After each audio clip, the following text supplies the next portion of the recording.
ویران حویلی۔ شہر سے دور ایک ویران حویلی تھی۔ لوگ اس کا نام سن کر ڈر جاتے تھے۔ رات ہوتے ہی وہاں خاموشی چھا جاتی۔ کہتے تھے وہاں کوئی راز چھپا ہے۔ ایک رات ایک لڑکی وہاں پہنچ گئی۔ اس نے آہستہ سے دروازہ کھولا۔ اندر ہر طرف گہرا اندھیرا تھا۔ دیواریں گرد سے بھری ہوئی تھی۔ اچانک قدموں کی آواز سنائی دی۔ وہ ڈرتے ہوئے آگے بڑھنے لگی۔ سامنے ایک پرانا کمرہ تھا۔ دروازہ خود ہی آہستہ سے کھل گیا۔ اندر ایک کرسی ہل رہی تھی مگر وہاں کوئی نظر نہ آیا۔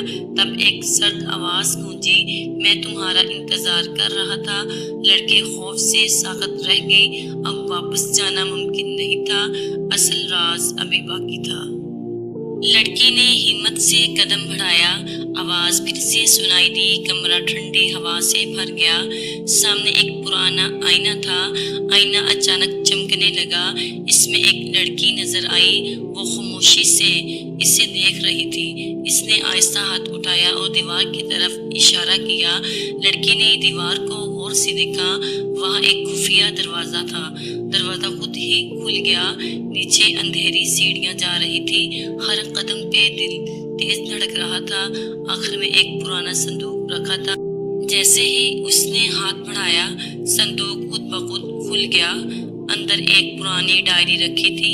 پہلے صفحے پر لکھا تھا، اب اصل کہانی شروع ہوتی ہے۔ صبح ہونے میں ابھی دیر تھی۔ لڑکی نے ڈائری کھول لی۔ پہلا صفحہ خالی تھا۔ دوسرے صفحے پر لکھا تھا، اگر یہ پڑھ رہی ہو تو واپس مت جانا۔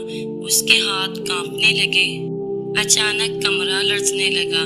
دیوار آہستہ سے کھل گئی۔ اندر ایک لمبی راہداری تھی۔ راہداری کے آخر میں روشنی تھی۔ وہ آہستہ آہستہ آگے بڑھی۔ سامنے ایک بوڑھا آدمی کھڑا تھا۔ اس نے مسکرا کر کہا، میں برسوں سے تمہارا انتظار کر رہا ہوں۔ لڑکی حیران رہ گئی۔ بوڑھے نے ڈائری کی طرف دیکھا اور ایک گہرا سانس لیا۔